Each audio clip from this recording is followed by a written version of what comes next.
तर आपले बागडे पण झालेले, तुम्ही तर बघू शकता ते. इथे आपण असे बागडे साफ कसे करायचे ना ते मी दाखवते तुम्हाला. हे ना ह्याच्या हातामध्ये आपण असा बोट घालायचा आहे, अंगठा घालायचा आहे आणि हा आपल्याला ना डोळा ठेवायचा आहे फक्त. आणि हे असं काढून घ्यायचं आहे. हे तोंड पण अर्ध निघेल, तसंच त्या बाजूचं पण काढायचं आहे. इकडनं असं अंगठा घालून आणि आपला डोळा असा राहील फक्त यो असा. आणि हे पूर्ण काढून घ्यायचं आहे. ओके, हे सगळं घाण काढायची आपल्याला.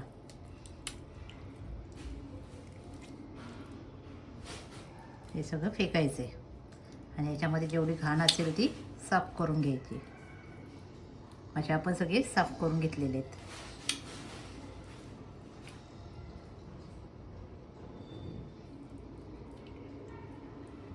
हे सगळं काळं आहे ना ते सगळं काढून घ्यायचं आहे घाण.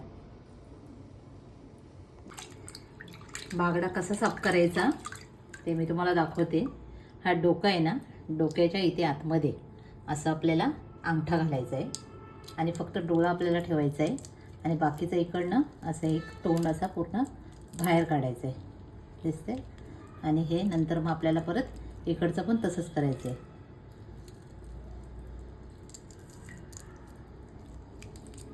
असा हा पूर्ण तोंड काढून टाकायचं आहे आपल्याला आणि नंतर मग ही घाण त्याला लागूनच पूर्ण खेचून काढायची.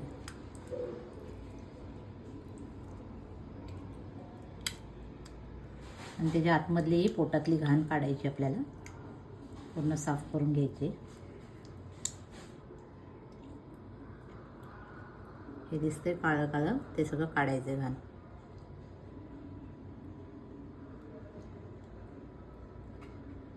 आणि हे सगळं धुवून घ्यायचं आपल्याला.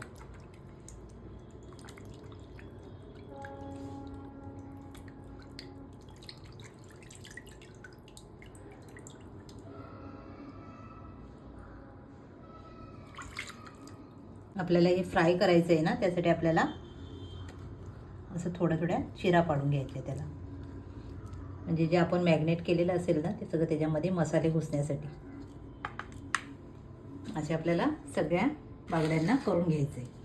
हे आपण सगळे साफ करून घेतलेले आहेत, फक्त आपल्याला असे चिरा पाडायचे राहिलेत. इथे आपण कोकम असे भिजत घातलेले आहेत, ते आपल्याला मिक्सरमध्ये बारीक करून घ्यायचे आहेत. आणि 2 चमचे आपल्याला तांदळाचं पीठ घ्यायचं आहे, तो पण त्यातच टाकायचा आहे. थोडं आपल्या याला कडकपणा असं येण्यासाठी बागड्यांना. आणि हे आपल्याला मिक्सरमध्ये बारीक करून घ्यायचं आहे. वाटून आपलं हे असं झालं आहे. थोडंसं पाणी लागेल आपल्याला,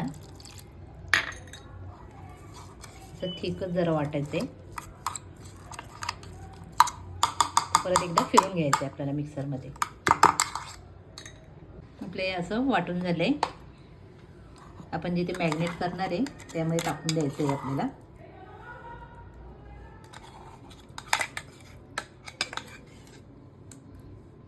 तर परत आपल्याला अशी कोथिंबीर घ्यायची.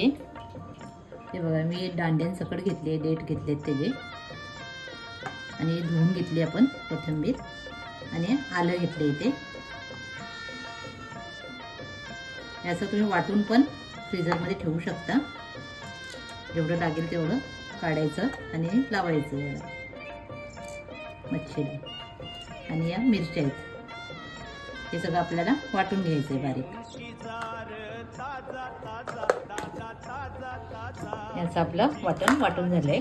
आपण एका डब्यामध्ये काढून घेणार आहे. आणि जेवढं लागेल आपल्याला त्याच्यामध्ये मॅग्नेट करण्यासाठी तेवढं टाकायचं आणि बाकीचं आपण फ्रीजमध्ये ठेवून द्यायचं पॅक करून. याचं पॅक करून आणि फ्रीजमध्ये ठेवून द्यायचं.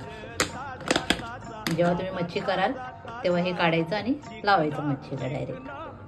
इथे आपण ताटामध्ये रवा घेतलेला आहे. त्या रव्यामध्ये आपल्याला मीठ टाकायचं आहे, मसाला टाकायचा आहे आणि थोडीशी हळद टाकायची. हे सगळं आपल्याला मिक्स करून घ्यायचं.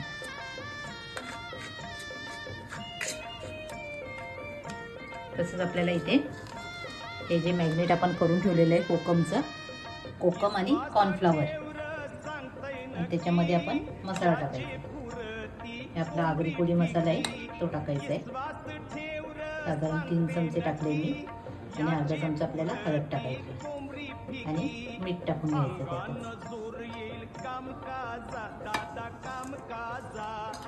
आणि हे जे आपण हिरवा मसाला बनवला तो टाकायचा त्यात. हे आपण साधारण 2 चमचे टाकलेले आणि हे सगळं आपल्याला मिक्स करून घ्यायचं आहे हाताने.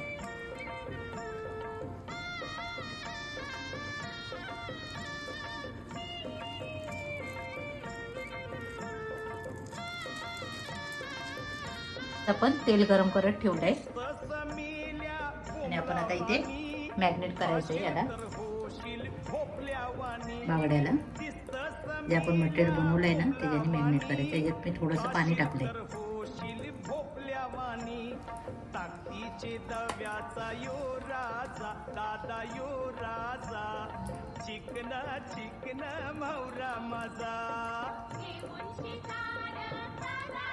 पूर्ण लावून झाल्याच्या नंतर आपल्याला लगेच रव्यामध्ये टाकायचं आहे.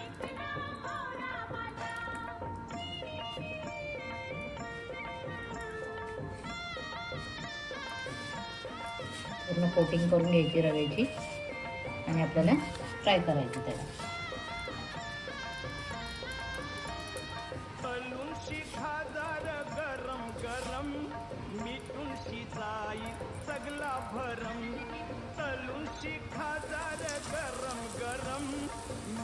आणि आपल्याला सगळे करून घ्यायचे बागडी.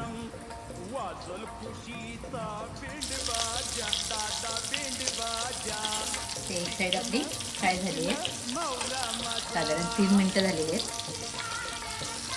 आपण याला पलटी मारून घेऊ.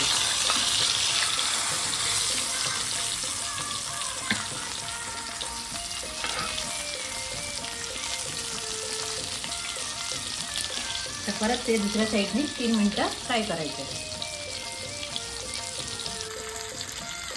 आपल्याकडे फ्राय करून झालेलं आहे. तुम्ही तेल पूर्ण निघतोपर्यंत असं पण ठेवू शकता थोडं टाईम आणि नंतर काढायचं. आता डायरेक्ट पण काढू शकता. 2 मिनिटं आपण असं ठेवायचं फक्त.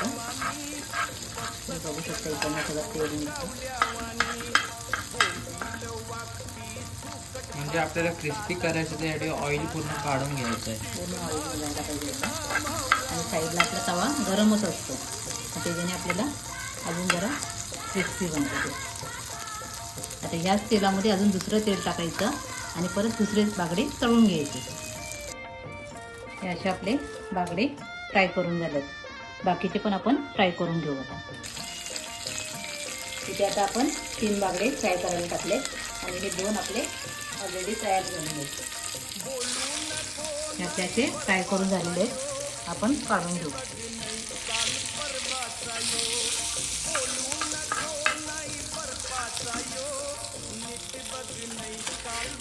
एकदम क्रिस्पी झाले. तर आपले बागडे पण झालेले तुम्ही तर बघू शकता ते. आणि तो बागड्यांचा रस्सा पण एकदम मस्त झालेला आहे. तुम्हाला जर बागड्यांचा रेसिपी पाहिजे असेल रस्स्याची तर कमेंट करून सांगा. मग मम्मी बनवल मग.